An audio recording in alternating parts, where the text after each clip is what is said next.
मुझे सीए बनना था तब से, जब से मुझे सीए का मतलब भी नहीं पता था। 8th क्लास में सपना देखा और AR14 के साथ पूरा किया। ये मेरे पेरेंट्स का सपना था और मेरा भी। बट ये जर्नी सिर्फ मार्क्स की नहीं थी, ये एक सपने, स्ट्रगल और सेल्फ बिलीफ की कहानी। Hey, welcome to my channel friends. इस वीडियो में मैं अपनी पूरी सीए जर्नी शेयर करने वाली हूँ। फेलियर्स, फियर्स, हैक्स, इंस्पिरेशन, सब कुछ। तो एंड तक जरूर देखना। My father is an accountant and मैंने बचपन से उनको काम करते हुए देखा है, कैसे वो अकाउंट्स में लगे रहते थे। तो when I was a small kid he used to work and मैं उनको देखती थी। So at that time I think he saw some spark in me, that's why he feeded into my mind that I have to become a chartered accountant. 8th class में जब school में सबसे पूछा जा रहा था कि आपको बड़े होके क्या बनना है, आपको बड़े होके क्या बनना है, मैंने बोला चार्टर्ड अकाउंटेंट। और पूरी क्लास में सिर्फ मैं ही थी जिसने बोला चार्टर्ड अकाउंटेंट। सीए कुछ कॉमन कोर्स नहीं है, बहुत सारे लोगों को स्टार्टिंग से ये नहीं होता कि हमें सीए बनना है। बट मेरे पेरेंट्स ने मुझे स्टार्टिंग से ये बोला कि तुम्हें सीए बनना है, और मेरे माइंड में फिट हो गया कि मुझे सीए बनना है। तब मुझे पता भी नहीं था सिलेबस क्या है, अटेम्प्ट्स क्या है, सीए करता क्या है। Just it was feeded in my mind that I have to become a chartered accountant. जब 10th में अच्छे मार्क्स आए थे, 10 सीजीपीए, सबने मुझे स्कूल में यही बोला कि तुम मेडिकल या नॉन मेडिकल ले लो। बट मेरे माइंड में क्लियर था कि मुझे कॉमर्स ही लेना है, क्योंकि बनना तो सीए है। फिर 12th क्लास में अच्छे मार्क्स आ गए, 98%। सब को हो गया हाँ ठीक है ये बन जाएगी, सीए टफ कोर्स है बट ये कर लेगी। तो सीए मैंने स्टार्ट कर दिया। 12th क्लास के अच्छे जील की वजह से मुझे ये था कि हाँ फाउंडेशन में भी मुझे अच्छा परफॉर्म करना है। सो मैंने स्टडी करना अपना स्टार्ट कर दिया। सेम तरीके से प्रिपरेशन किया, जैसे मैं अपना 12th क्लास में प्रिपरेशन करती थी वैसे ही मैंने सीए फाउंडेशन का प्रिपरेशन स्टार्ट कर दिया। उस टाइम पे मुझे इतना नॉलेज नहीं था कि कुछ रैंक होता है या वगैरह वगैरह। बट वंस टाइम क्लास में एक टीचर्स थे, उन्होंने मुझे बता दिया कि भाई रैंक का एक कॉन्सेप्ट है, और जिसकी रैंक आ जाती है ना सीए में तो वो बहुत बढ़िया होता है। तो मेरे माइंड में फिट हो गया भाई रैंक चाहिए, अब तो रैंक चाहिए। सो इतना पढ़ाई की मेरा AIR23 आया सीए फाउंडेशन में। फिर जब इंटर की प्रिपरेशन स्टार्ट की तो लगा कि अब फाउंडेशन में रैंक आया है तो सबको ये नहीं लगना चाहिए कि तुक्के से आ गया है या फिर इसके लिए मेहनत नहीं की।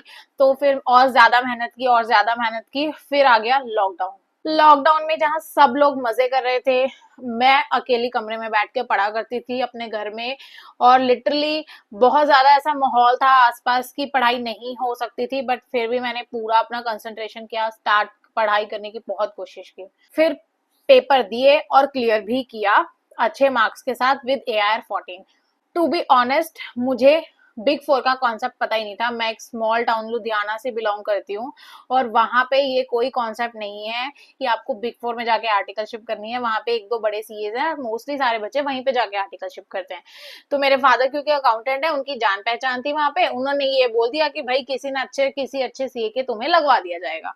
लेकिन सीए फाउंडेशन में जिन टीचर ने मुझे रैंक का कॉन्सेप्ट इंट्रोड्यूस किया, सीए इंटर में उन्हीं टीचर ने मुझे एक बिग फोर का कॉन्सेप्ट इंट्रोड्यूस किया।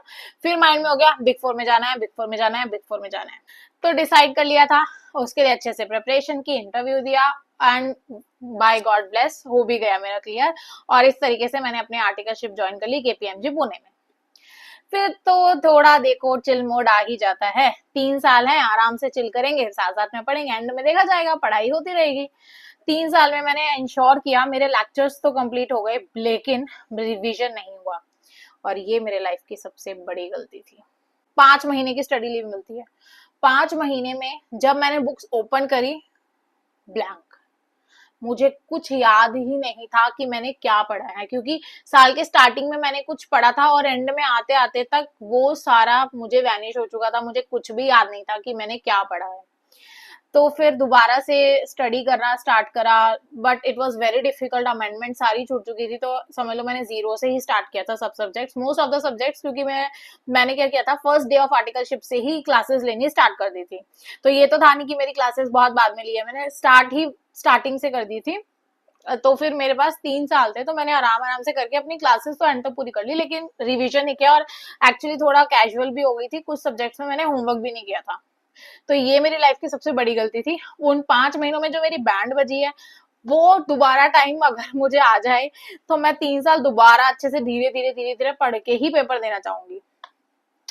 फिर चलिए आ गए 5 महीने, मैंने फटाफट से अपनी तैयारी शुरू करी और जैसे तैसे करके अपना सिलेबस कंप्लीट किया। बट क्योंकि पहले से रिवीजन नहीं हो रखा था तो मेरा कॉन्फिडेंस कहीं ना कहीं लो था। तो सबसे ज्यादा मेरी जो कॉन्फिडेंस को बूस्ट करने का काम किया है वो टेस्ट सीरीज ने किया है। टेस्ट सीरीज मैंने लगाई है, 3 टेस्ट सीरीज मैंने लगाई थी अपनी प्रेपरेशन में, और लिटरली मैं उन 5 महीनों में सिर्फ पढ़ाई ही करती थी और कुछ नहीं करती थी। मैंने सब छोड़ दिया था, सिर्फ पढ़ाई पे फोकस था मेरा। और उन 5 महीनों मैंने अच्छे से पढ़ाई करके पेपर दिए।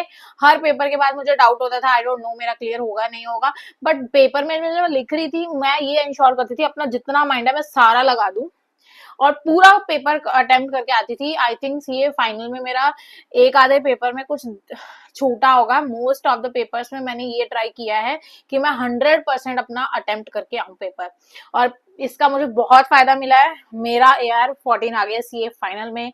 Literally that day was the happiest day of my life. मैंने अपने पापा को कभी रोते हुए नहीं देखा, बट उस दिन ही वॉज क्राइंग।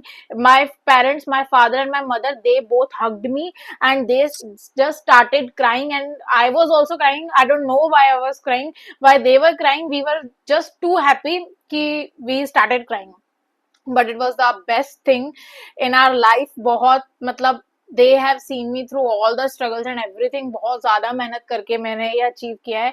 और उस दिन जब मेरी मेहनत रंग लाई, मैं my parents were so happy, my sister was so happy, they all hugged me and we just started crying. My sister was in school, so basically उसी स्कूल से मैंने अपना स्टडी किया है। she told the teacher that मेरे बहन का ऐसा रिजल्ट आने वाला है, and the teacher knew me, so they called us from the school and she asked me about my number and I told her, and everybody was happy in the school because in the entire school also I was the first chartered accountant.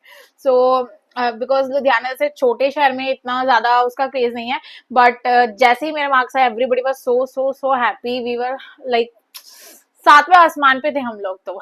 And जो felicitation day था it was also awesome. मैं कुछ pictures add करूंगी, may be next videos में दिखाऊंगी आप लोगों को, but this was my entire CA journey. I hope you like this lot. I think ये आपको मोटिवेट भी किया होगा। सो ऐसे ही और मोटिवेशन के लिए और बातें करने के लिए आप प्लीज मेरे चैनल को सब्सक्राइब कर दीजिए, लाइक कर दीजिए, कमेंट कर दीजिए, शेयर कर दीजिए और सब्सक्राइब कर लीजिए। बेल आइकन पे क्लिक कर दीजिए। जल्दी दोबारा मिलेंगे। Bye bye.